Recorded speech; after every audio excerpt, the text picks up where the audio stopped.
الحمد لله رب العالمين والصلاة والسلام على سيد المرسلين محمد وعلى آله وصحبه أجمعين رب اشرح لي صدري ويسر لي أمري واحلل عقدة من لساني يفقهوا قولي۔ آج کا ہمارا درس جو ہے سورہ بقرہ پیج نمبر ہے 20 اور آیات جو ہے 127 سے لے کر 134 تک۔ اعوذ باللہ من الشیطان الرجیم وَإِذْ يَرْفَعُ إِبْرَاهِيمُ الْقَوَاعِدَ مِنَ الْبَيْتِ وَإِسْمَاعِيلُ رَبَّنَا تَقَبَّلْ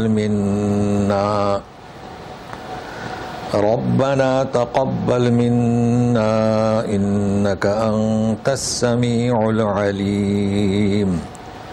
آج کے درسی پہلی جو آیت ہے نا، اس میں جو گرامر وغیرہ سیکھتے ہیں تو ان کے لیے بڑی مفید ہوگی، جیسے کہ ہم ترجمے سے پہلے بتا رہے ہیں۔ دیکھیے وَإِذْ يَرْفَعُ اس پر پیش ہے۔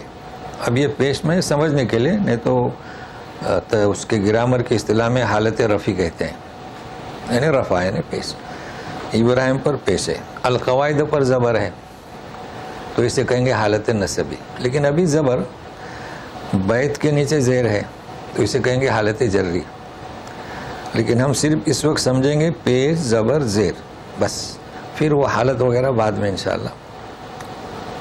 اسماعیلوں پر پیش ہے تو اصل کیا ہے، یرفو جو ہے نا اصل میں پیش ہی رہتا ہے۔ پیش کے بغیر اگر زبر آئے تو اس کی کوئی وجہ ہوتی ہے، یعنی جو اس کے پہلے جو آتا ہے اسے کہتے ہیں عامل، یعنی تبدیلی کرنے والا اعراب میں۔ تو وَإِذْ يَرْفَعُ میں اس کے پہلے کچھ نہیں ہے۔ اگر لن ہوتا تو پیش ہٹا دیتا تھا، لم ہوتا تو پیش ہٹا دیتا تھا، یرفع ہوتا تھا، تو اس لیے پیش ہے۔ اچھا، ابراہیم چونکہ فاعل ہے تو فاعل پر بھی پیش ہوتا ہے، یعنی کیا اسے کہیں گے حالت رفع۔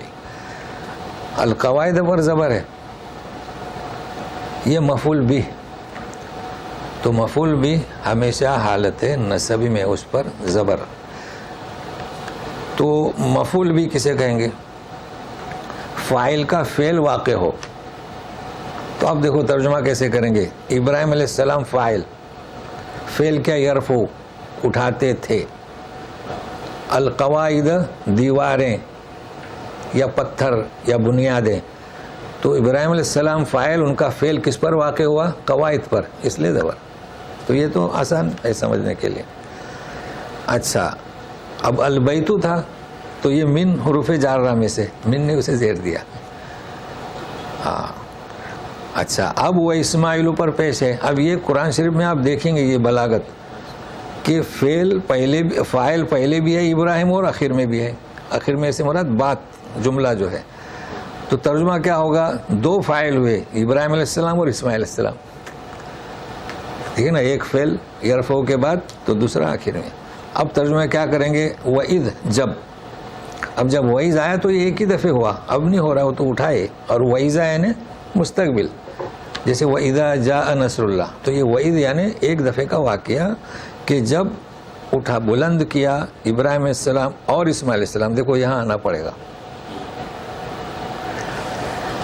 قواعد، قائد، قائدہ، میل اور فیمیل دونوں کی جمع قواعد۔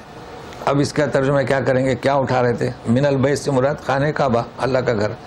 تو ترجمہ میں گنجائش ہے بنیادیں، کیونکہ دیوار بھی بنیاد ہوتی ہے۔ اٹھائی انہوں نے، اٹھا رہے تھے، اس وقت کا قصہ ذکر ہو رہا ہے۔ تو یہ اعراب سمجھ میں آ گیا۔ اچھا، اب قواعد کا لفظ جو ہے وہ قرآن شریف میں متعدد بار آیا ہے۔ تو قائد، قاعدہ بنیاد، اس کی جمع قواعد۔ قائد بیٹھنے والا، جسے ہم بیٹھیں، قاعدتن بیٹھنے والی، جمع قواعد۔ تو سورہ نور میں جائیں آپ، والقواعد من النساء، دیکھو بیٹھنے والیاں، تو اب یہاں بنیاد اور یہاں بیٹھنے والیاں۔ اللاتی لا یرجون نکاحا، جو نکاح کی امید نہیں رکھتی، یعنی بوڑھی عورتیں۔ ظاہر ہے کہ بوڑھی عورتیں تو گھر میں بیٹھی رہتی ہیں، تو یہ قرآن کی شریف کی بلاغت ہے کہ لا یرجون لایا تو ان پر کوئی حرج نہیں. فلیس علیہن جناح ان یضعن ثیابہن, مطلب ہے کہ جو اضافی کپڑے ہوتے ہیں نا وہ نہ پہنے, کیونکہ نہ انہیں کسی کی طرف رغبت ہے نہ لوگوں کو ان کی طرف. لیکن بلاغت دیکھیے, اور بھی تو عورتیں ہیں نا, لڑکیاں جیسے کہ پڑھائی سے فارغ ہو کے شادی کے انتظار میں بیٹھی رہتی ہیں, تو یہ ہے جو بلاغت کہ لا یرجون, یہ کلمہ بلاغت ہے فساد کا. تو یہاں کیا مانے ہوئے قاعدہ کے بیٹھنے والی. اچھا, تو قائد کے معنی بنیاد, قاعدہ بنیاد. پھر ہمارے یہاں بھی قاعدہ ہے, بہت مشہور ہے قاعدہ نورانیہ ہے نا. تو اس کو قاعدہ نورانیہ کیوں کہتے ہیں؟ کیونکہ بنیادی حروف ہیں, اگر بچے کو وہ نہیں پڑھائیں گے وہ کچھ نہیں پڑھ سکتا ہے قرآن شریف نہیں.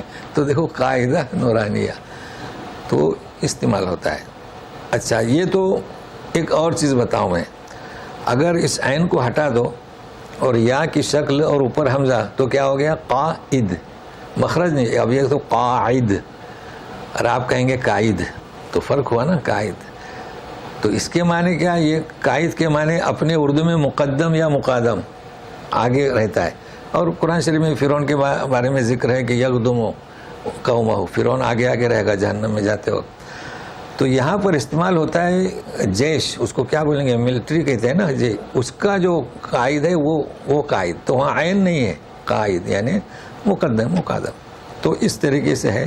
تو ہم کوشش کرتے ہیں, تو انشاءاللہ آپ کو جو گرامر پڑھتے ہیں نا ان کے لیے بڑا فائدہ ہوگا. جی جی. تو ترجمہ اس کا ہو گیا کہ جب ابراہیم علیہ السلام اور اسماعیل علیہ السلام بنیاد کعبے کی اٹھا رہے تھے. ترجمہ آ گیا. اچھا, اب رب بنا کیوں ہے نا؟ رب بنا آئے گا, زبر آیا. جب سورہ فصلت پڑھیں گے تو ان الذین قالوا ربنا اللہ, پیش یہاں کیوں زبر؟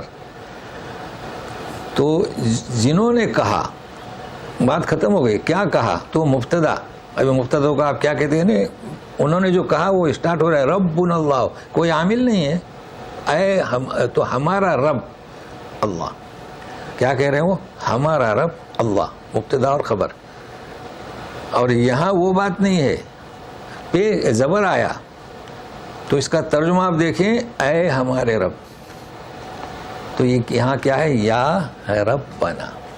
تو جب حرف ندا آئے گا اور سامنے لفظ آئے گا ایک ساتھ, دیکھو رب خالی رب نہیں ہے نا, تو اس پر زبر آتا ہے یا رب بنا. ابھی دیکھیں ایک مثال میں دے رہا ہوں, نبی کریم صلی اللہ علیہ وسلم کی زمانے کی. اگر یہ نہ کہوں تو بولیں گے یہ کیسے کہہ رہے ہیں, یا رسول اللہ ہے نا. تو اصل میں کیا ہے؟ یا رسول. لیکن جب آپ نے اللہ ملا دیے تو زبر آ گیا, یا رسول اللہ. اس لیے میں نے پہلے کہا کہ صحابہ کرام آواز یہی دیتے تھے نا, جو بڑے ہیں وہ تو یا محمد.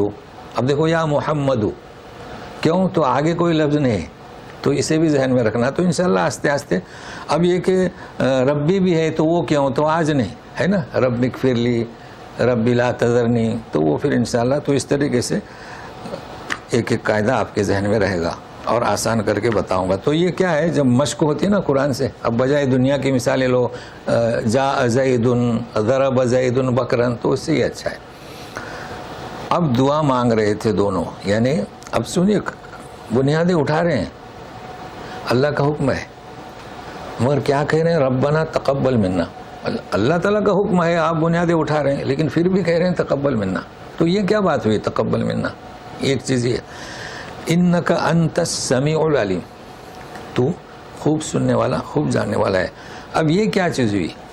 یہ اخلاص اسے کہتے ہیں کہ ہم اپنا فرض تو نبھا رہے ہیں, لیکن پھر بھی تو کیا چاہتا ہے, جیسے تیرا حق ہے تو ہماری اس محنت کو قبول فرما. اور ہم اکثر یہ دعا دیتے ہیں جب کوئی دین کا کام کر رہا ہے تو اللہ تعالیٰ آپ کی محنت کو قبول کرے. یہ اسی کا ترجمہ ہے, یعنی ہم جو محنت کر رہے ہیں قبول وہ کرے, ہمیں غرور نہیں ہے کہ ہم کیا کر رہے ہیں, یہ چیز ہے. اچھا, اب دوسری چیز میں اکثر کہا کرتا ہوں کہ یہ جو اب بہت آسان ہے ترجمہ, آرام سے کر دیں گے.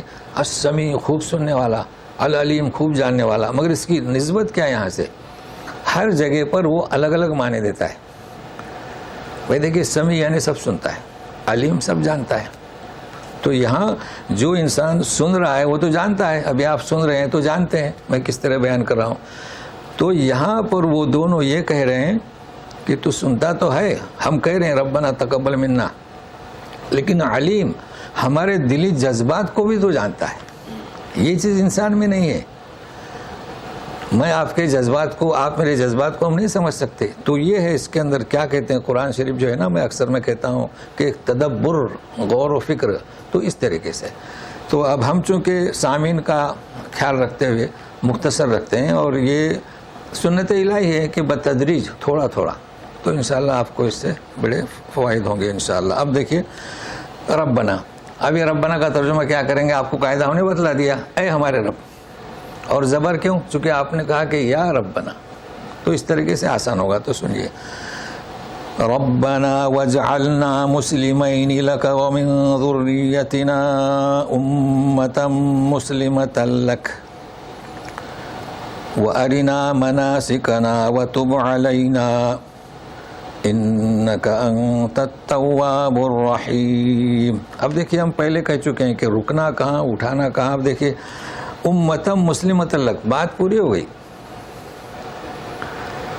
کہ کیا کہہ رہے ہیں کہ اے ہمارے رب، ہم دونوں کو مسلمین، ایک مسلم، دو مسلمان اور مسلمین، چونکہ بنا یعنی اللہ کا فعل واقع ہوگا دونوں پر، اس لیے مسلمین ہے، یعنی تیرا فرما بردار، اور ہماری ذریت میں سے ایک امت جو فرما بردار۔ تو آج معلوم ہوا امت مسلمہ کا معنی کیا، فرما بردار، مطیع۔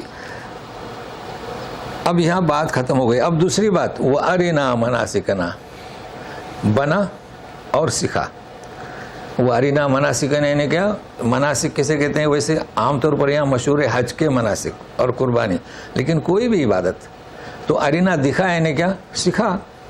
جی تو کہہ یہ رہا تھا کہ اس طریقے سے وفق، یہ کوئی ضروری نہیں کہ آپ پوری آیت ایک سانس میں پڑھیں، لیکن کہاں رکنا ہے، کیا معنی، اس میں کباہت نہ ہو، یہ میں بتانا چاہتا تھا۔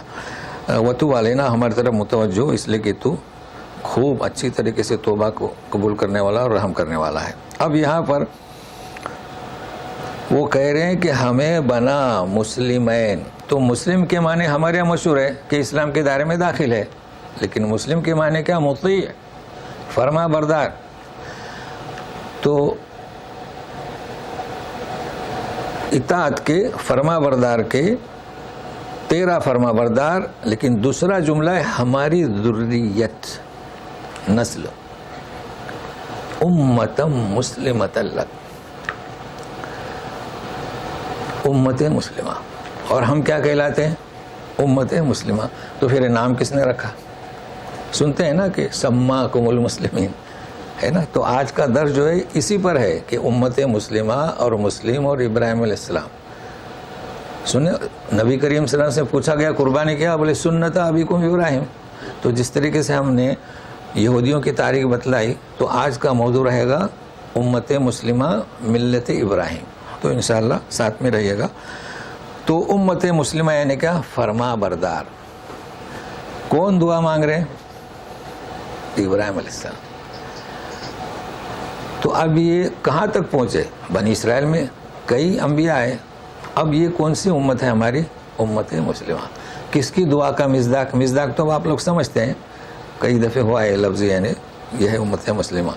اچھا، ہمیں سکھا مناسک، احکام، عبادت کا طریقہ، چاہے کوئی بھی ہو، قربانی ہو، حج ہو، تو ہمیں سکھائے گا۔ اب ہم نے تعمیر تو ہم کر رہے ہیں، اب اس کا طواف کیسے کرنا، حج کیسے کرنا، عمرہ کیسے کرنا، ہمیں بتا، تو دکھلا دیا۔ اور اچھا پھر کہہ رہے ہیں وَتُوبْ عَلَيْنَا، اس کا مطلب ہے کہ جب تو ہمیں بتائے گا، تو جس طریقے سے تیرے حکم سے ہم بنیادیں کھڑی کر رہے ہیں، تو بھی انہوں نے دعا کی، تو یہاں پر بھی جب تو ہمیں بتائے گا تو ہم عمل کریں گے۔ وہ جذبہ ہے، لیکن پھر بھی وَتُوبْ عَلَيْنَا، یہ توبہ کا دروازہ ضرور ہونا چاہیے، اس لیے کہ ہم بشر ہیں، کما حق کو ادا نہیں کر سکتے۔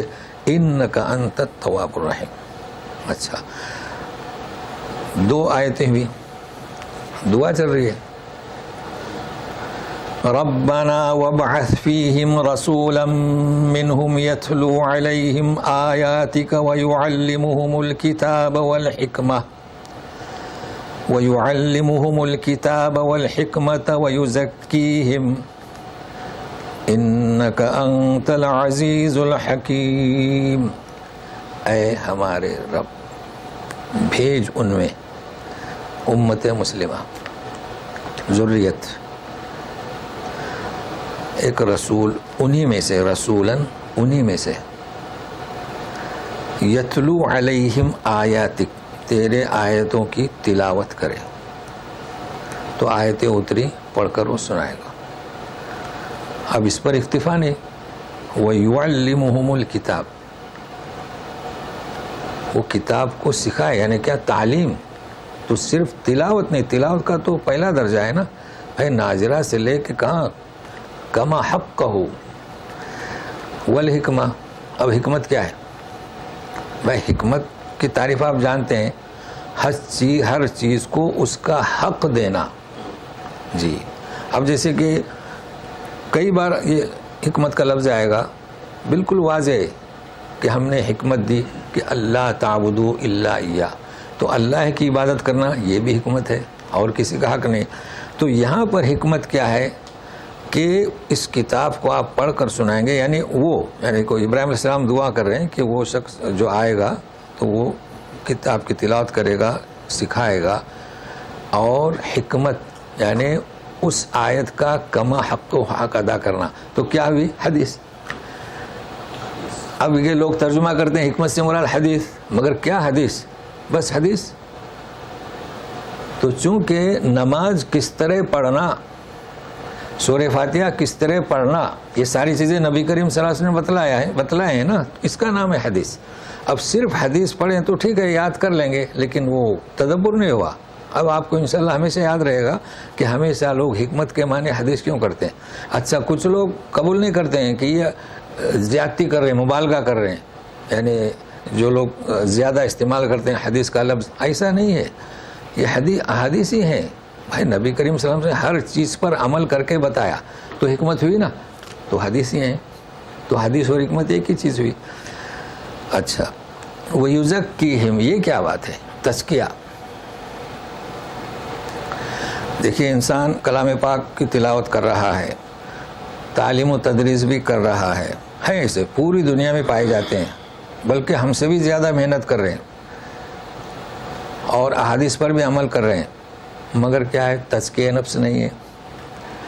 تو تزکیہ نفس نہ ہونے کی وجہ سے اس بات کا اندیشہ ہے کہ وہ شرک میں مبتلا ہو. یہ کیا ہے تزکیہ نفس؟ شرک کی آلودگی سے بھی پاک کیجئے. ہاں اب یہ کہ دیکھیے ابراہیم علیہ السلام کی دعا ہم پڑھ رہے ہیں، ان کی عظمت، ان کا احترام.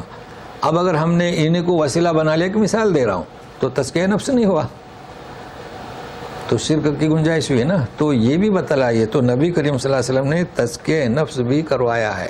اچھا ہمارے یہاں تزکیہ نفس کے لیے وہ بیعت کرتے ہیں، مرید جس کے لیے ہمارے یہاں لفظ ہے، ہاں خلیفہ ہی کہتے ہیں. یہاں تو خیر شیخ کا لفظ عام ہے، لیکن ہمارے یہاں خلیفہ لفظ ہے. تو تزکیہ کے لیے خلیفے کی ضرورت نہیں. خلیفہ تو اور ہوتا ہے نا. خلیفہ کے اصل معنی آپ جان چکے ہیں کہ اللہ تعالیٰ کے قوانین کو نافذ کرنا، وہ ہے خلیفہ. خلیفہ کا یہ مطلب نہیں ہے کہ آپ کو وہ تزکیہ نفس کرائے. اس کا نام کیا؟ شیخ، استاد، ٹھیک ہے، مرید بھی کہتے ہیں نا کچھ. جی یہ لیکن یہ کہ خلیفہ کے معنی کچھ عجب لیتے ہیں. بہرحال یہاں سمجھیں کہ یہ بہت ضروری ہے. ہم قرآن پڑھتے ہیں، قرآن سیکھتے سکھاتے ہیں، مگر تزکیہ نفس بہت ضروری ہے. اس لیے کہ وہ جو کہتے ہیں نا شبہ اور شائبہ، میں اکثر کہتا ہوں وہ بھی نہیں ہونا چاہیے.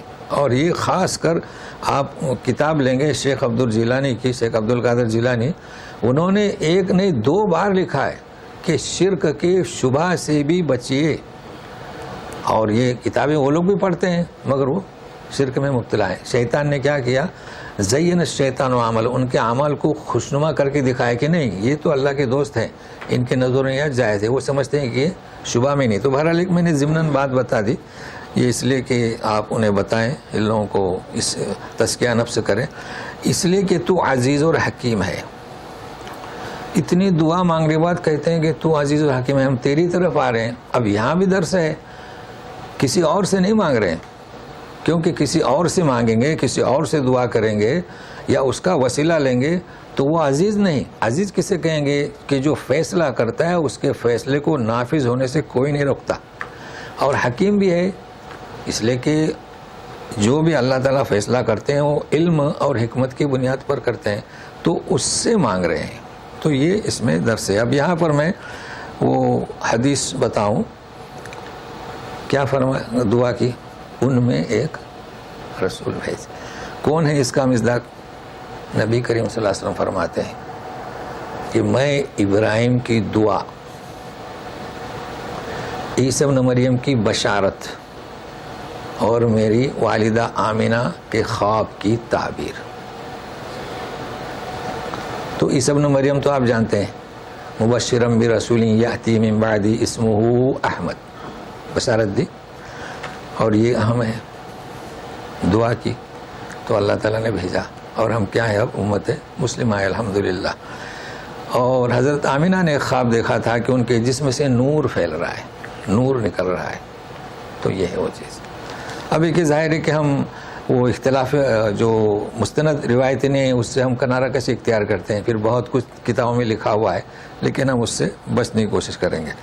تو اب اگلی آیت سنیے جہاں پر ہم آپ کو انشاءاللہ داستان ملت ابراہیم بتانے کی کوشش کریں گے. وَمَن يَرْغَبُ عَن مِّلَّةِ إِبْرَاهِيمَ إِلَّا مَن سَفِيَ نَفْسَهُ وَلَقَدِ اصْطَفَيْنَاهُ فِي الدُّنْيَا وَإِنَّهُ فِي الْآخِرَةِ لَمِنَ الصَّالِحِينَ. اس کے بعد تو ان کا قصہ ہے، مگر اس آیت میں کیا ہے کہ اچھا یرغب، یہ بھی نوٹ کر لیں بھائی. یرغب اردو میں استعمال ہوتا ہے رغبت. رغبت کے معنی جیسے ایک انسان راغب ہے، چاہتا ہے، رغبت رکھتا ہے کسی چیز کی، پسند کرتا ہے، اسے کہیں گے رغبت. بھائی کسی کو کھانے میں فلاں کھانا پسند ہے، ہم پوچھتے ہیں کہ آپ کیا چاہتے ہیں کھانے میں، تو مطلب کیا رغبت کیا ہے. لیکن یہ ضرور یاد رکھیں ان ہے آگے، کیا ہے دیکھیں ان. تو جہاں پر ان آئے یہ رغیب یا رغب کے ساتھ تو معنی عکس ہو جاتے ہیں. یہ بہت جاننا ضروری ہے. جو بے رغبتی کرے، دیکھیں اب ترجمہ آپ کچھ بھی کریں لیکن وہ چاہنے کا ترجمہ نہیں ہونا چاہیے. وَمَن يَرْغَبْ ان. اب یرغب پر آپ رک نہیں سکتے.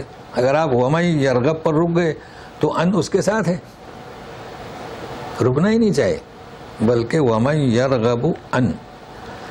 اب اس کے بعد وہ اور بات ہے کہ ہم ملت ابراہیم. تو دیکھو جو کوئی بے رغبتی کرے ملت ابراہیم سے، لیکن یہ جو بھی نہیں، چونکہ ومن اور اللہ تو اس کا یا تو نفی میں ترجمہ کریں. بے رغبتی نہیں کرتا مگر کون؟ صفیہ نفسہ. صفیہ کے معنی آپ جانتے ہیں بیوقوف. گزر چکا ہے نا. کہتے ہیں کہ ہم پیروی کریں صفحہ کی، سورہ بقرہ کے ابتدائی آیت میں انتم الصفحاء، مطلب کہ مسلمانوں کو کہہ رہے تھے کہ یہ صفحاء ہیں. جب ان سے کہا گیا کہ ایمان لاؤ تو بولے انؤمن کما آمن الصفحاء. تو صفی کی جمع صفحاء، بیوقوف. ٹھیک ہے نا. تو یہاں لفظ صفیح ہے اسی سے، تو وہ فاعل ہے، اسم ہے اور یہ فعل ہے. تو ہمیشہ خیال رکھنا فعل اور فاعل اور اسم یہ تین چیزیں ہیں. تو صفی اسم ہے، صفحاء اس کی جمع ہے اور یہ فعل ہے. اس سے 14 سیگے بنتے ہیں. صفیہ صفیہ صفیہ پڑھیں گے تو لاسٹ آخر تک کتنے؟ 14. ہر فعل کے 14 سیگے. تو صفیہ کے معنی کیا؟ صفیہ بیوقوف بنانا کسی کو. اب یہ قرآن شریف کی بلاغت، نفس ہو خود کو بیوقوف بنایا. جس نے بے رغبتی کی ملت ابراہیم سے، یا یوں کہیے جس نے ملت ابراہیم کو چھوڑا، مگر چھوڑے سے پھر وہ معنی سمجھ میں نہیں آئیں گے نا، اس لیے ان کو پکڑے رہیں تاکہ ہمیشہ یاد رہے. جس نے خود کو بیوقوف بنایا، تو یہ فرق ہے. اچھا ہم نے انہیں چنا، دنیا میں منتخب کیا ابراہیم علیہ السلام کو. اب یہ سب سمجھنا ہے تو ترجمہ ہے وَإِنَّهُ فِي الْآخِرَةِ لَمِنَ الصَّالِحِينَ، نیک لوگوں میں شمار ہوگا. اچھا یہاں دیکھیے من الصالحین، کسی نبی کو صرف صالح نہیں، ایک مجموعہ ہے. ان میں سے ہوں گے سارے انبیاء یا ہے کہ صدیقین شہداء والصالحین. جی اب یہاں ذہن میں رکھیے گا جس طریقے سے ہم نے کوشش کی ہے بنی اسرائیل کی تاریخ بتانے. یہ کیوں کہا جاتا ہے؟ اچھا اتبع ملت ابراہیم حنیفہ رسول سے کہا جا رہا ہے کیا؟ اتبع ملت ابراہیم حنیفہ، پیروی کرو ملت ابراہیم کی، ہے نا. هو سماکم المسلمین، انہوں نے اپنا نام مسلم رکھا، یہ ابھی امت مسلمہ. تو نبی ہمارے آخری رسول خاتم النبیین، مگر ہم کیوں یعنی ملت ابراہیم یہ سمجھ آنا ہے. آج یہ اگر سمجھ گئے تو اب متعدد بار آئے گا کہ ظاہر ہے کہ رسول سے کہا جا رہا ہے پیروی کرو ملت ابراہیم کی. آخری رسول کون؟ نبی کریم صلی اللہ علیہ وسلم. جس طریقے سے آدم علیہ السلام ہم کیا کہیں گے؟ سب سے پہلا آدمی ہے نا، ابو البشر. اس کے بعد نوح علیہ السلام آئے. نوح علیہ السلام کے وقت میں جتنی بھی آبادی تھی وہ تو طوفان نوح میں ختم ہو گئی. ان کے جو اولاد تھی حام سام یافس وہ پھیلے ہندوستان سوڈان سب طرف. تو انہیں کیا کہیں گے؟ آدم ثانی ہے نا، یعنی ابو البشر ثانی. اچھا جی سیکنڈ. جی تو ابراہیم علیہ السلام کون؟ ابو الانبیاء ہے نا. سلسلہ چلا تو نبی کریم صلی اللہ علیہ وسلم کے بھی اب میں آتے ہیں، چونکہ دو سلسلے اسحاق اور اسماعیل. تو اسماعیل سے نبی کریم صلی اللہ علیہ وسلم تو ابو الانبیاء ہوئے کہ نہیں ہوئے؟ اچھا یہ تو واضح ہوا. اب رہا سوال کہ ملت ابراہیم وہی اسی کی ہم پیروی کر رہے ہیں، حالانکہ یہ دین اکمل و اتم ہے ہمارا. تو اس کا کیا مطلب؟ اس کا مطلب یہ ہے کہ جتنے بھی انبیاء آئے دین ایک ہی، دین ایک ہی، ملت ایک ہی، ملت ایک. ابراہیم علیہ السلام نے کیا دعوت دی؟ انہوں نے خود دیکھا کہ ان کے گھر میں ان کے باپ جو ہیں وہ بتوں کو تراشتے ہیں، ان سے اتنی محبت کرتے ہیں، ان کو خوشنما بنا کے پھر مارکیٹ میں بیچتے ہیں. انہوں نے اس سے نفرت کی. بتائیے یہی تو دین ہے نا ہمارا. اور پھر خانہ کعبہ تعمیر کیا، بیت اللہ جس پر سب لوگوں کو جمع کیا، حج کی آواز دی، اذان دی حج کے لیے، اور تزکیہ کی دعا کر رہے ہیں کہ شرک کی آلودگی سے پاک. اس کا نام ہے دین. ایک ہی اور ملت ایک ہی. تو پھر فرق کیا؟ تو یہ ملت جو ہماری اس وقت چل رہی ہے کون سی؟ ملت ابراہیم. اچھا ملت نوح نہیں کہا گیا، ان کا درجہ انہیں دیا گیا، کون سا؟ آدم ثانی. لیکن ملت ابراہیم علیہ السلام کی. اچھا پھر ہم کہیں گے کہ شریعت موسیٰ ہم کہتے ہیں، شریعت عیسیٰ بھی کہتے ہیں نا. تو یہ کیا چیز ہے شریعت؟ یہ چیز ہمارے لیے سمجھنا اس لیے مشکل ہے کہ ہمارے ہاں شریعت کو اور دین کو ملا دیا. کیا اسے کہتے ہیں؟ گڑبڑ کر دیا. اس وجہ سے سمجھ میں نہیں آتا ہے. حالانکہ ہمارے درس میں رہنے والے ہم نے کئی دفعہ بتایا ہے اگر شریعت کو نہیں سمجھیں گے تو ملت سمجھ میں نہیں آئے گی. جبکہ واقعہ واضح شرع اللہ لکم من الدین، شریعت کس سے بنی؟ دین سے بنی. اس بات کو سمجھنا ضروری ہے. ما وصی بہ نوح، دیکھیں نوح علیہ السلام کا بھی نام آیا، ابراہیم اور آپ. تو شریعت دین سے بنی. شریعت بنانے کے لیے نبی کا ہونا ضروری ہے، انسان نہیں بنا سکتا. تو دین ایک ہی. دین سے نماز تو پڑھنا ہے، اللہ کی عبادت کرنا ہے، لیکن شریعت موسوی میں کیا تھا؟ 3 وقت کی نماز. امت مسلمہ جو ہماری ہے کتنے وقت کی نماز؟ 5 وقت کی نماز. یہ ہے شریعت. ایک اور مثال، پہلی شریعت میں سگی 2 بہنوں سے بیک وقت نکاح جائز تھا.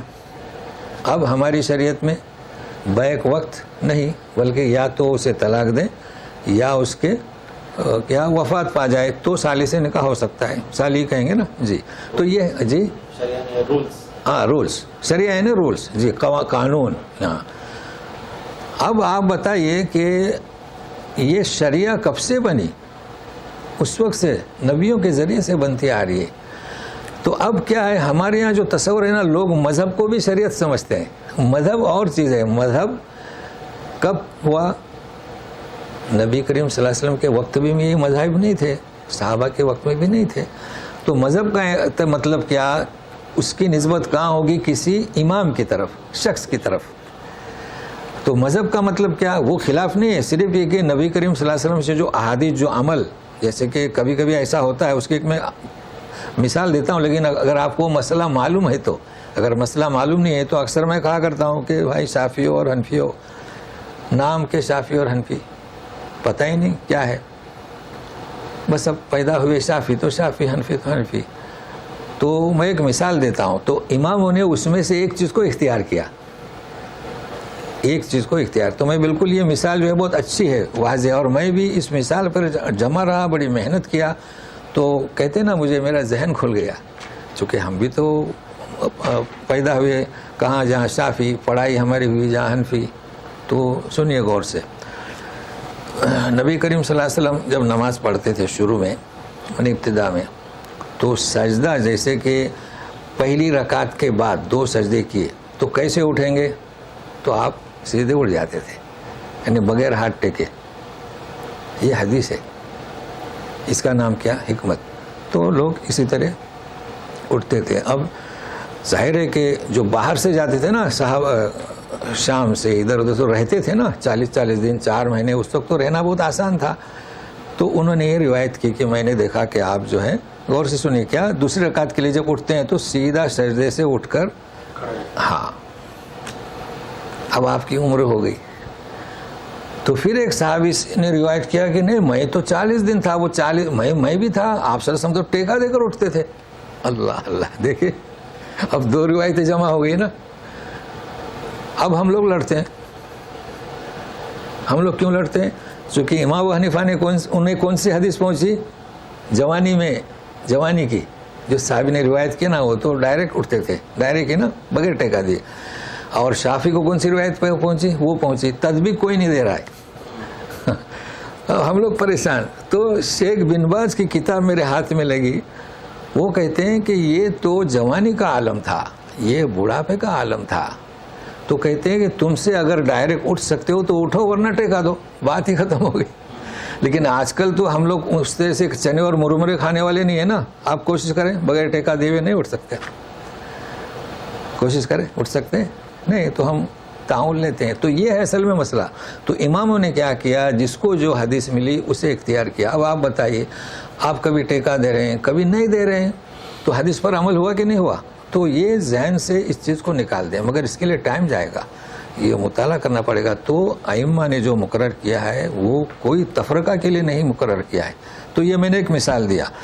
تو فرق ہوا, مذہب کو سمجھیں, شریعت کو سمجھیں, دین کو سمجھیں. مگر ایک چیز اور, یہ جو پڑھائی جاتی ہے نا کتابیں بچوں کے لیے, کیا کہیں گے, مکتب یعنی کیا, ابتدائی, ہاں مدرسے. میں پڑھاتے پڑھاتے پریشان ہوتا ہوں. مذہب کا نام کیا ہے, اسلام. اب آپ بتائیے, صحیح ہے. اب وہ بچوں کو کیسے سمجھائیں, کیا وہ بچے درس قرآن میں تھوڑے آئیں گے, ابھی تو ان کی ذہنیت نہیں, زبان پر کیا ہو. بڑی مشہور کتابیں ہمارے نام نہیں لیتا, اور وہی کتابیں, اور دونوں جو میں نے نام لیا نا, چونکہ میں پڑھا چکا ہوں پہلے, مدرسے سے نکلنے کے بعد 5 سال تو وہی کیا نا. تو مذہب کا نام کیا, جواب اسلام, دین اسلام. صحیح نہیں ہے نا, تو اتنا ذہن میں رکھیں. تو ہمارے یہاں لیکن ہے کہ پھر بھی لوگ جڑتے ہیں جو. تو آج میں نے کوشش کیا, حالانکہ اب آگے آیتیں آئیں گی, اس میں بھی انشاءاللہ مزید چیزیں. تو یہ سمجھ گئے کہ ملت ابراہیم کو اتنی اہمیت کیوں ہے نا, سنت قربانی کیوں, سنت ابیکم ابراہیم. اب ان کے تعلق سے بیان کیا جا رہا ہے, سنیے. اذ قال له ربه اسلم قال اسلمت لرب العالمین. جب کہا ان سے اس کے رب نے, اسلم کے معنی اسلام لاؤ مت, وہ تو مسلمان ہی تھے, تابعداری کرو, ہے نا. اسلم تو میں نے تابعداری اختیار کی, جسے وہ سر تسلیم خم فارسی والے ترجمہ کرتے ہیں, جو سارے جہاں کا رب. اب دیکھیے لام آیا اس لیے رب پہ زیر آیا, لرب العالمین. ووصى بها إبراهيم بنيه ويعقوب يا بني إن الله اصطفى لكم الدين فلا تموتن إلا وأنتم مسلمون. اب یہاں توجہ دیں، وصیت کی بہا اس کی یعنی اس دین حق کی، دین کی. ابراہیم نے بنی ہی یعنی کیا، بنی نہ ہی. تو یہ تو جب ملتا ہے دو لفظ تو نون کٹ ہو گیا. اپنے تو ترجمہ کیا کریں گے، اپنی اولاد کو. وہ یعقوب، اور یعقوب نے بھی. اب یہاں لا ہے، مت رکیے، چونکہ ابھی بات پوری نہیں ہوئی. اگر رک گئے تو دوبارہ آئیے، انسان ہے، بشر ہے. یا بنی، اب یہاں آپ توجہ دیں، یا بنی کا ترجمہ کیا کریں گے، یا بنی ان اللہ اصطفیٰ لکم الدین، اللہ تعالیٰ نے چنا تمہارے لیے دین. تو یا بنی کا ترجمہ کیا کریں گے؟ چونکہ بعض جگہ میں نے دیکھا، میں کیا کرتا ہوں اکثر ترجمے دیکھتا رہتا ہوں، اس میں کیا ہے فائدہ ہوتا ہے کسی کا انداز. تو وہاں کسی نے ترجمہ کیا ہے کہ میرے بیٹے. بیٹے کیسے ہوگا؟ یعقوب کے کتنے بیٹے تھے؟ ہاں، تو یہ کیا، اے میرے بیٹے کے لیے لقمان علیہ السلام اپنے بیٹے کو نصیحت کریں، یا بنی اقیم الصلاۃ. تو یہ نوٹ کر لیں، یا بنی اے میرے بیٹے، اور یا بنی یعنی یا بنین. تو جس طریقے سے ابراہیم بنین ہی، تو یا اس کو نوٹ کر لیں. تو بہرحال ترجمہ ہوا ہے، بڑی محنت کی ہے، لیکن ایک رسول سے بھی کہا جا رہا ہے کہ مغفرت طلب کرو. تو ہم بھی انسان ہیں، بشریت کے تقاضے خاص، لیکن جو چیز سمجھ میں آئی میں آپ کو بتلا دیا ہم نے. اللہ تو مطلب ہے کہ ابراہیم علیہ السلام، یعقوب علیہ السلام اپنے بیٹوں کو، وہاں بھی بیٹے تھے نا جی، اور یہاں بھی بیٹے، کہ اللہ نے چنا تمہارے لیے دین، مذہب نہیں، دین، شریعت اور چیز ہے. فلا تموتن الا وانتم مسلمون، یعنی کس حالت میں اس کی تابعداری کرو، مسلمان ہی رہو آخری دم تک. اب ایک اور چیز یہ سنیے، ام کنتم شہداء اذ حضر یعقوب الموت اذ قال لبنیہ ما تعبدون من بعدی قالوا نعبد الہک و الہ آبائک ابراہیم و اسماعیل و اسحاق الہا واحدا ونحن له مسلمون. اب دیکھیں سوال کے بعد جواب، اس لیے ہم نے وقف کیا. بھائی پہلے سوال کیا، پھر بچے جواب دے رہے ہیں، اس لیے وہاں وقف کیا. تو اس طریقے سے وقف کرنا درست ہوتا ہے. اب سنیے، بہت اہم بات، کیا تم حاضر تھے شہداء نے؟ کبھی کبھی وہ شہید جو بہت مشہور ہے، یہ کبھی کبھی گواہ، کیا تم گواہ تھے؟ یعنی اذ حضر، یعنی تم اس وقت حاضر تھے جب آئی یعقوب علیہ السلام کو موت، یعنی موت کا وقت جب آیا تو تم تھے. اب یہ کون تم، اسے سمجھنا ہے، نہیں تو آیت کا مفہوم سمجھ میں نہیں آئے گا. جبکہ انہوں نے اپنی اولاد سے، اب یہ تو آپ کو عادت ہو گئی، بنی ہی یعنی بنی نہ ہی جی. ما تعبدون من بعدی، میرے بعد کس کی پرستش کرو گے؟ قالوا نعبد الہک و الہ آبائک ابراہیم اسماعیل اسحاق الہ واحدا ونحن له مسلمون. یہ تو ترجمہ اس کا آسان ہے نا. اچھا، اب یہود اپنے آپ کو ابراہیم علیہ السلام کی طرف نسبت کرتے تھے، بالکل صحیح. نصارہ نسبت کرتے تھے، بالکل صحیح. قریش مکہ نسبت کرتے تھے ابراہیم علیہ السلام، صحیح ہے کہ نہیں؟ کیونکہ کس کی نسل ہے؟ اسماعیل علیہ السلام کی نسل سے. اور آپ نے سنا ہوگا کہ قریش دین ابراہیم پر تھے. اب یہ لوگوں کے سمجھ میں نہیں آتا ہے، یہ کیسے دین، یہ کس کیا، سب دونوں نسلیں ابراہیم علیہ السلام کی. بالکل صحیح ہے، وہ دین ابراہیم پر تھے. تو پھر خانہ کعبہ کا طواف کیوں کر رہے تھے؟ دین ابراہیم پر تھے کہ نہیں؟ اگر کوئی پوچھے کہ مثال کیا، بولیں نہیں وہ تو مشرک تھے. ایسے کیسے؟ طواف کرتے تھے، حج کرتے تھے، حاجیوں کو پانی پلاتے تھے، احرام کا کپڑا دیتے تھے. تو جس طریقے سے آج ہم ملت ابراہیم والے ہیں، امت مسلمہ، امت محمدیہ صلی اللہ علیہ وسلم والے ہیں، ہمارے یہاں بھی ایک بگاڑ کی شکل ہے. درگاہوں پر جاتے ہیں، نظر و نیاز کرتے ہیں نا. تو ان کے اندر بگاڑ آیا تھا جی. تو اس وجہ سے اس آیت سے خلاصہ کیا گیا، تم کہتے ہو کہ ہم دین ابراہیم پر تھے، تو چلو بتاؤ کہ یعقوب علیہ السلام نے کیا وصیت کی تھی.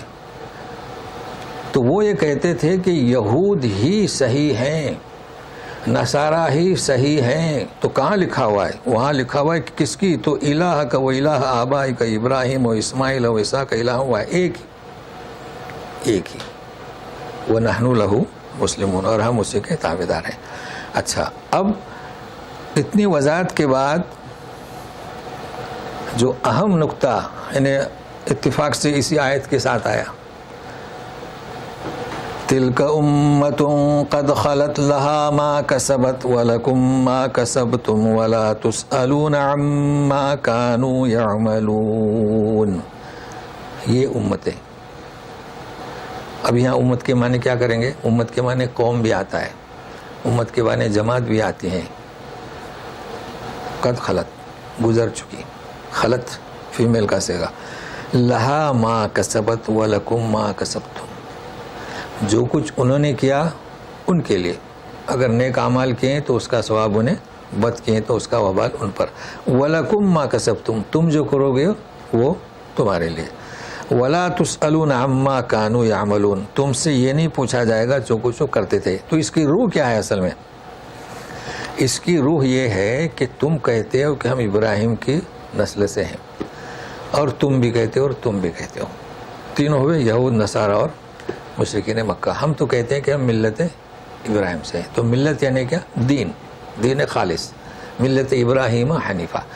تو انہیں یہ کہا جا رہا ہے کہ رشتہ داری، نبیوں کی نسبت، یہ کچھ بھی کام نہیں آئے گی. جی، اگر انہوں نے برے اعمال کیے تو اس کا وبال ان پر ہوگا، اور اچھے اعمال کیے تو اس کی صلہ جو ہے انہیں ملے گا. تو اس صفحے میں ابراہیم علیہ السلام کی ملت، ان کی تاریخ، ان کی عظمت، اور ہم ملت ابراہیم والے کیوں کہلاتے ہیں، اور انہوں نے ہمارا نام امت مسلمہ یا کہ مسلم کیوں رکھا، اور یہ کہ دین میں کیا فرق، شریعت میں کیا فرق، مذہب میں کیا فرق، یہ چیزیں آپ کے سامنے واضح ہوئی ہیں. اور اصل جو ہے یہود و نصارہ کا اور مشرکین مکہ کا جو غلط تصور، جو ان کا زوم تھا کہ ہماری نسبت، یہاں تک کہ قریش مکہ بھی بڑا فخر کرتے تھے ابراہیم کی نسل سے ہیں، کوئی معمولی بات نہیں ہے. چونکہ یہود بھی کہاں اپنے کو منسوب کرتے تھے ابراہیم علیہ السلام، تو سب سے بڑی شخصیت، عظمت والی ابراہیم، تو جو شخص ان کی طرف اپنے آپ کو منسوب کرے تو فخر تو کرے گا نا. مگر یہاں یہ بتلایا جا رہا ہے کہ یہ نسبت کچھ کام نہیں آئے گی. انہوں نے جو دعوت دی وہ کیا تھی؟ دین، اسے قبول کریں. تو یہ آج کے درس میں بتایا جا رہا ہے. تو اللہ تبارک تعالیٰ اسی طریقے سے ہمیں آپ کو جو ہے اس کی طرف جوڑے رکھے، اور ہماری اس محنت کو قبول کرے، اور اصل یہ کہ ہم اس دعوت کو اوروں تک بھی پہنچائیں، سمجھانے کی کوشش کریں. اعوذ باللہ من الشیطان الرجیم. تلک امۃ قد خلت لہا ما کسبت وَلَكُمْ مَا كَسَبْتُمْ وَلَا تُسْأَلُونَ عَمَّا كَانُوا يَعْمَلُونَ. سبحانک اللہم وبحمدک، نشہد ان لا الہ الا انت، استغفرک واتوب الیک. جی کچھ پوچھنا ہو تو پوچھئے، کھول دیجئے. بھی بتائیں ابراہیم و حنیفہ. ہاں، وہ حنیفہ کا ذرا مطلب یہ بہت اچھا. دیکھیے، ایک تو ہے ابراہیم حنیفہ، الف ممدودہ ہم اس کو کہتے ہیں، آپ کو یاد ہوگا نا، الف ممدودہ یعنی کھڑا، جی جے کی طرح. اور ایک ہے ابو حنیفہ. ابو حنیفہ میں الف نہیں ہے، گولتا. ہاں، تو حنیفہ جیسے حنیف میل تو حنیفہ فیمیل، یہ تو لڑکے اور لڑکی کا نام ہے. تو جس طریقے سے ہمارے یہاں مذہب، شریعت کیا گڑمڑ ہو گئے نا، اس طرح یہ بھی گڑمڑ ہو گیا، یہ بھی مسئلہ ہے. تو یہ ابو حنیفہ. تو یہاں پر کیا ہے، جو سب سے بڑا بچہ ہو یا بچی ہو اس کے نام سے پکارا جاتا ہے. اب یہاں چونکہ لڑکی کا نام پردے میں رکھتے ہیں نا، تو یہاں لڑکے کے نام سے کنیت نہیں ہے، یہاں کا ان کا ایک رواج ہے، لیکن اس وقت عام تھا وہ. تو ابو حنیفہ، تو یہ کنیت ہوئی. تو ابو حنیفہ یعنی، اب حنیف کے معنی کیا؟ مخلص. حنیفہ یعنی مخلصہ. لیکن حنیفہ کے معنی مخلص نہیں. ابراہیم حنیفہ، ابراہیم علیہ السلام خالص، یعنی اندر کوئی بھی شرک کا شبہ تک نہیں تھا، جیسے کہ بتوں سے نفرت کی. تو یہ دونوں میں فرق ہے. پیور. ہاں، تو اور پھر آتا ہے بار بار مخلص اللہ الدین، اپنی عبادت کو خالص کرو اللہ کے لیے. تو ابراہیم حنیفہ جو یکسو تھے، اس کا ترجمہ کہیں یکسو تھے. یکسو سے مطلب صرف اللہ ان کے دل میں تھا، باقی شرک کی پلیدگی سے وہ علیحدہ تھے. تو یہ بہت اچھا مناسب. جی دین حنیفہ بھی کہا جاتا ہے. جی دین حنیفہ، تو وہی بھی دین حنیفہ یعنی الف ممدودہ. مگر وہ اب کچھ لوگ کیا سوچتے ہیں کہ حنفیہ، تو اچھا حنفیہ کسے کہیں گے؟ میں اکثر حنفیہ استعمال کرتا ہوں. تو حنفیہ کسے کہیں گے؟ حنفیہ یعنی کیا؟ ان کے فالوورز، یعنی حنفی مذہب والے. تو فرق ہے ابو حنیفہ اور حنفیہ. اور اگر آپ کو بتاؤں ایک اور بات، یہ شاید یاد رہے، بہرحال میں ایسی چیزوں کو اختیار نہیں کرتا، لیکن چونکہ حقیقت ہے وہ میں نے پوچھا. یہ یہاں کے یہ جو کیا ہے ہمارے یہاں کوئی ٹوٹی کہتے ہیں نا پانی کی، اس کو بسبوسا صرف حنفیہ بھی کہتے ہیں. آپ بولیں گے جی حنفیہ تو آپ کو پانی کی ٹوٹی دے دے گا. تو میں اچھی چیز ہے، مطلب ہے کہ تو میں نے پوچھا، ہمارے ساتھ میں ہے نا، تو وہ حقیقت ہے. پھر میں نے اس کو تحقیق کیا تو بولے پہلے تو لوٹے سے پانی لیتے تھے نا، تو لوٹے سے پانی ایسا جاتا تھا، سمجھ رہے ہیں نا. اب وہ ٹوٹی لگا دی تو اب کیا، ہاں اب وہ کچھ لوگ ایسا بھی دھوتے ہیں نا، اور فرق ہوا نا. اب وہ ایسا کرو اور پہلے لوٹے سے ڈالو، تو اس وقت مخالفت کی علماء نے. تو آپ جانتے ہیں جب یہاں ٹی وی نکلی تو کتنے قتل ہوئے ہیں، حرم شریف میں ٹی وی تو ہوتا رہتا ہے. تو اس وقت بھی یہی ہوا. تو ابو حنیفہ نے فتویٰ دیا تھا کہ یہ جائز ہے. بولے کہ ایسے لوٹے سے پانی لو یا اوپر ہاتھ لگاؤ. تو اس وقت سے وہاں پر یہ اس ٹوٹی کا نام حنفیہ ہو گیا، یعنی اس کی حنفیہ نہیں جا سکتی. جی یہ لوگ تو عرب تھے، وہ جی اس پہ بھی تھا کے بعد میں. یہ دین، مذہب، شریعت، مسلک، اس میں سب سے مقدم دین ہوگا. اور دین ایک یوں سمجھیں گے کہ ایک دین روح ہے، اور یہ اس کی چیزیں جو ہیں وہ ظواہر ہیں، یعنی ظاہر ہیں. اس کی جو ہے نا اس کو طریقے ہیں، اس کے دین کو پریکٹس کرنے کے طریقے یہ ہیں، مذہب، شریعت اور مسلک. اگر یہ تعریف اگر ہم لیتے ہیں تو آپ، اور چونکہ یہاں پر قرآن میں بھی ابھی آج جو ہم نے پڑھا ملت ابراہیم کی، اور ہم حضور صلی اللہ علیہ وسلم کو بھی کہا گیا ہے کہ آپ کہیے کہ آپ ملت ابراہیمی کی پیروی کرتے ہیں، ملت ابراہیم کے اوپر زور دیا گیا ہے. آج بھی ہم نے ملت ابراہیم پڑھا. تو ان ساری صورتوں میں اور قرآن میں بھی جگہ جگہ ہے کہ دین ایک ہی ہے، دین علیحدہ نہیں ہے، دین ایک ہی ہے. تو اس صورت میں ہم آج کل، اور ایک اور بات کہ ایک جگہ بھی ہم نے قرآن میں پڑھا ہے کہ آپ کیوں نہ ہم وہ بات کریں، یہود و نصارہ سے شاید بات کی گئی ہے کہ کیوں نہ ہم وہ بات کریں جس میں ہم اور آپ مشترک ہیں، کیوں نہ ہم بیٹھ، اس طرح کی کوئی آیت ہے. اب اس سب باتوں کی روشنی میں وحدت دین کا پرچار کرنا، کہ مثلا یہ کہنا کہ بھائی آپ جو ہے آپ کا بھی دین وہی ہے، یہود کا بھی، آپ کا، ہم سب چاروں کا جو بھی اس وقت دنیا کے اندر چار بڑے دین ہیں، کہ ہمارا دین ایک ہے، اسلام ان سے علیحدہ نہیں ہے، اسلام بھی یہی بتا رہا ہے دین اصل میں. اس طرح کا پرچار کرنا یا اس طرح کی تبلیغ کرنا یہ صحیح ہوگا کہ نہیں ہوگا، ملانے کے لیے کہ وہ بھی ہمارے، وہ ان کا بھی دین ہمارے ساتھ ہی ہے، بس انہوں نے تحریف کر دی، یہ پرابلم ہے. تو اس طرح پرچار کرنا یا تبلیغ کرنا صحیح رہے گا؟ جی یہی تعلیم تو وہ جو آیت گزری ہیں مباہلہ کی ہے نا، تو آؤ ایسے بات کی طرف ہے، الی کلمۃ سوا بیننا و بینکم. تو یہی تعلیم اللہ کے رسول نے دی ہے. قرآن شریف کی آیت ہے جو آپ کہہ رہے ہیں نا کہ آئیے ہم سب ایک ہی دین پر ہیں. وہ کیا ہے؟ توحید. وہ دین ایک ہی ہے. اب یہ کہ شریعتیں مختلف ہونے کی وجہ سے آپ ایسا نہ سمجھیں، چونکہ اس وقت ضرورت تھی. اب دیکھیے آدم علیہ السلام کے یہاں بچے ہوئے، اب شادی کس سے کرائیں گے؟ کہاں تلاش کریں گے؟ اچھا دوسری چیز آپ لیجئے نوح علیہ السلام، لوط علیہ السلام. بھائی انسان دعوت دے رہا ہے تو مسلم کہاں ڈھونڈے گا؟ تو شادی تو کافرہ سے ہی کرے گا نا. تو ان کی بیویاں کون تھی؟ کافرہ تھیں.